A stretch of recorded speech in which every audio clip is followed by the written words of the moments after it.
Hi, everybody. This is Todd Creager, and today I am talking about the art of sensuality, rediscovering pleasure and passion. As many of you know, I spend a lot of time during my work days helping couples rediscover pleasure and passion after maybe they've lost their way. It's easy to have passion oftentimes, not always, but usually in the beginning of relationships. Uh, it's chemical, it's neurochemical, it's hormonal, and as time goes on, people may oftentimes adapt to each other, get caught up in just work and child rearing, and so the passion, the aliveness starts to subside. And many people come to me where they've really lost it for quite a while. And whether you've lost it for quite a while, or if you've lost it for a short time, or maybe you haven't lost it, but you're looking for a little bit of a booster to even increase it even more, this video is for you. So here's what I'll be covering. And I'll be pretty brief over this for each of these points, but I want to get to the main heart of what I do with the people I see. That's where I get much of my wisdom now, is when I work with the couples and see what works as well as what doesn't work. But the first thing is the importance of encouraging the exploration of sensuality and pleasure as a couple. A lot of times people just lose that sense of exploration, of experimenting, of creating novelty. The other second thing is embracing self-discovery and self-love as pathways to enhancing physical intimacy. The importance of being able to be interested and curious about your own self, the parts of you that maybe you don't know very well yet, which is to me a form of self-love. It's loving all parts of you, not the parts that have showed up and have been manifested most significantly, but even some of the more subtle parts of you. And that can enhance physical intimacy quite a bit. The third thing I'm going to talk about is reimagining the possibilities of passion and desire in the aftermath of infidelity. Now, I work a lot with infidelity. I want to talk about that some, but of course, everything I talk about in this section really pertains to people, whether they've had the crisis of infidelity or not. And lastly, I'll talk about cultivating a sense of playfulness and spontaneity in the bedroom. Okay, so the whole idea of encouraging exploration of sensuality and pleasure as a couple. I think the most important thing to realize is that monogamy can work, but not typically the way we've seen it by our ancestors, by our parents, grandparents. For almost all of us, we've seen couples, our parents, or people from the other generations, be just in more of a automatic mode. And what we have to realize is that just like in the areas of having a healthy body, having a healthy career, having a healthy um, hobby life, being a musician, an artist of any kind, it takes dedication, it takes some time, and it takes some work. And having a passionate relationship takes some effort, some time, some attention, and some work. And so we need to make the time. Now, I work with a lot of people who have kids around. It's very busy. They have a job, they have a business, they have a lot of things going on. If you don't set a time aside, the time to do this, and I'll talk more about this in another video, but I just want to say this, is that how are you going to ever do anything except what comes automatic and natural? So we need to set aside the time and give attention and explore what pleases our partner and what gives pleasure to our partner. We might want to read some books. There's some amazing books out there on how to enhance sex lives. There's amazing videos and lots of podcasts. many opportunities to learn. You want to have a mindset of adventure. You want to make it more important to that the exploration of sensuality and pleasure is more important than having an orgasm. Not against orgasms, but it's not about the orgasm. It isn't. And I could tell you that when you don't emphasize orgasms and you emphasize sensuality, slowing down together, pleasure, that orgasms are even more plentiful. But it's always the byproduct, not the goal. Not a problem with going right to sexual intercourse or oral sex or whatever right away. But I would think that that should be once in a while. That shouldn't be the habit. That there's so much more to learn. So it's slowing down. I use the phrase slowing down in a lot of contexts. There's nothing more important than in the context of sensuality and pleasure to slow down, to pay attention to each other in ways maybe you haven't before, to communicate what I want, what I don't want, to notice the body, notice the feel of the skin, exploring the sensuality, noticing different smells. Um, of course, trying different positions, maybe even trying different role plays. Some people are explore submission and domination, submissiveness and domination. Um, but there's other roles that people can play. It's a matter of just taking the time to explore and doing it in a way that's incremental. It's not like you have to suddenly go from where you haven't connected at all to being this wild sexual couple, and you never really have to be a wild sexual couple, whatever that means. Really, it's different for different people. The key is to not play it safe, to not stay in comfort zones, to reach out towards each other and explore new things. Now, part of that is embracing self-discovery.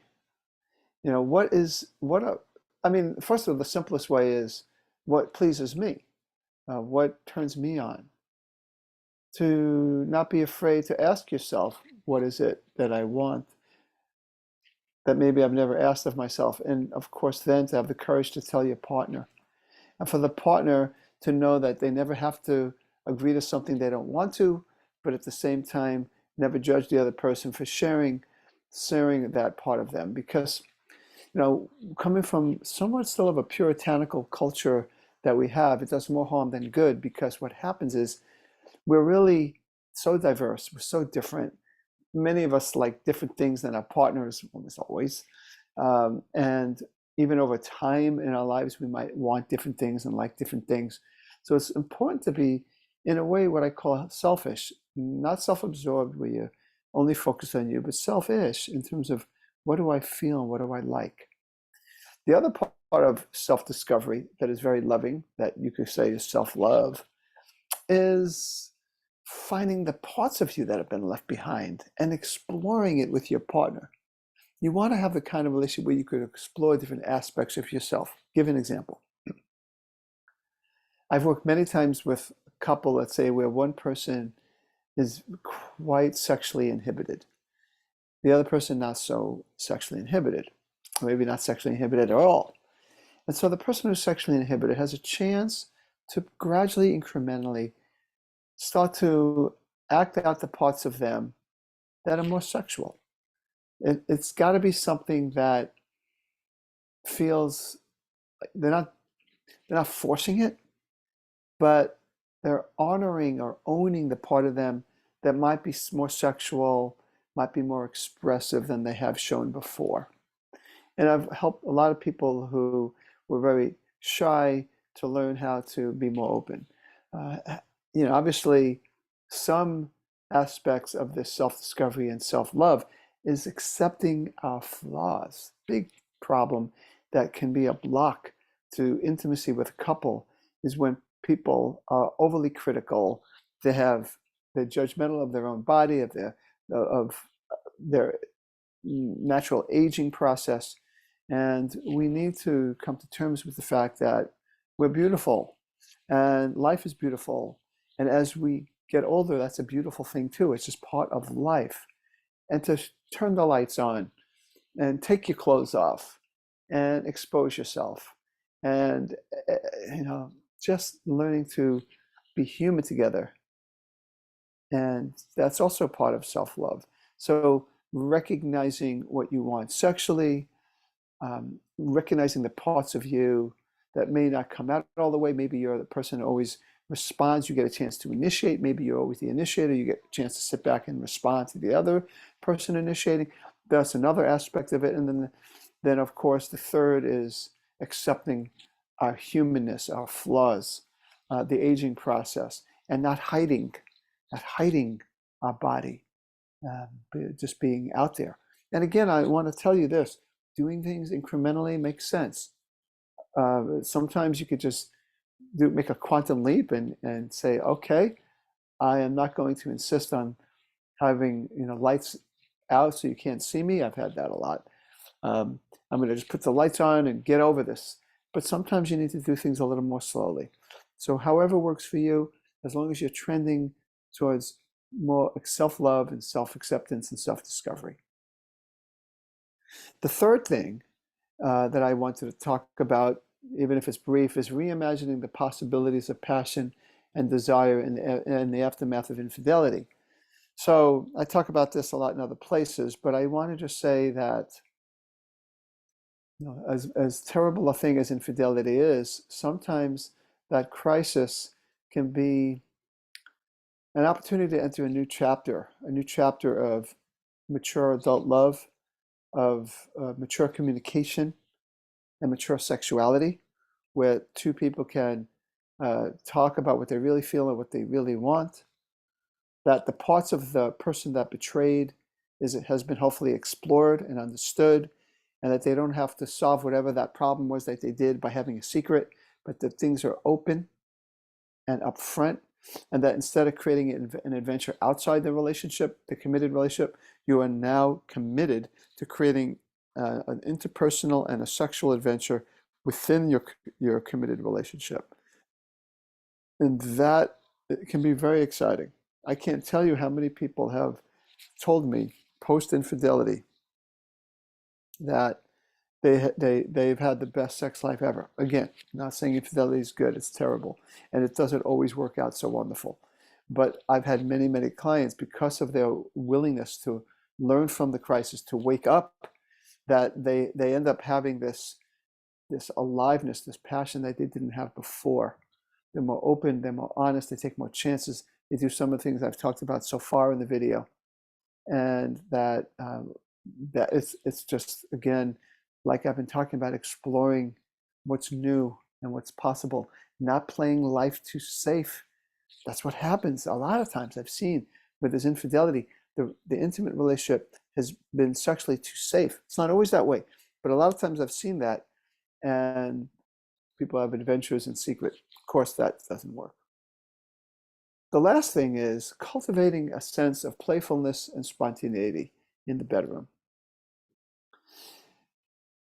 Some people I've worked with, their sex life has become one of achievement, or I have to please, and it's really not how we're wired for sexuality. We are wired for pleasure, and it's really an arena where we could practice being playful and being spontaneous. And we need to make an agreement that everything we do is consensual, of course, and mutual, but we sure can play and try something new.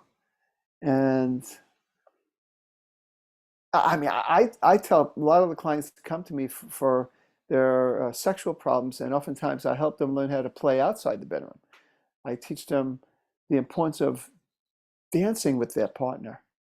So it's not just spontaneity and playfulness in the bedroom, but it's in the family room, in the living room. Put on some music and dance together. Um, skip together, outside, maybe inside. Skipping, it cultivates a sense of carefreeness, especially, when I have couples that are just bogged down with work and kids. It's even more important to spend at least a few minutes skipping, singing together, putting on some fun music that they know and singing. Of course, go on dates, but I'm talking about in the house. I'm talking about the day-to-day cultivation of playfulness and spontaneity. And of course I said in the beginning in the bedroom, but I'm talking about in the kitchen, the dining room, everywhere in the house. You know, um, committed relationships are not prisons unless we make them that way. Committed relationships can be absolutely wonderful arenas of freedom, freedom to be your flawed selves and explore and feel safe as you take some chances with each other and you learn about what feels good and what doesn't feel good, and you explore different parts of yourselves with each other. We're multidimensional people, everyone, not just one-dimensional. And what better place than our own intimate relationship, and what better place than in our sexual relationship to practice being our multidimensional selves. It can happen. We need our courage. We need a sense of creativity, and we need to realize that we're capable interpersonally of creating so much more than maybe we have before. So that's what I wanted to say, and I hope some of this, if not all of it, was useful for you or can inspire you. And just remember that um, it takes one to get things started. It takes two to really get things moving. But don't wait for your partner. You take it upon yourself to be courageous, to initiate something, to suggest, let's be adventurous, let's be playful, let's be spontaneous, let's try something new. Let's show a different part of we are to each other. What part of us do we not show? What roles have we slipped into that we now need to break out of? Okay, so this is what I wanted to say. Thank you for listening. This is Todd Creager, making the world safe for love.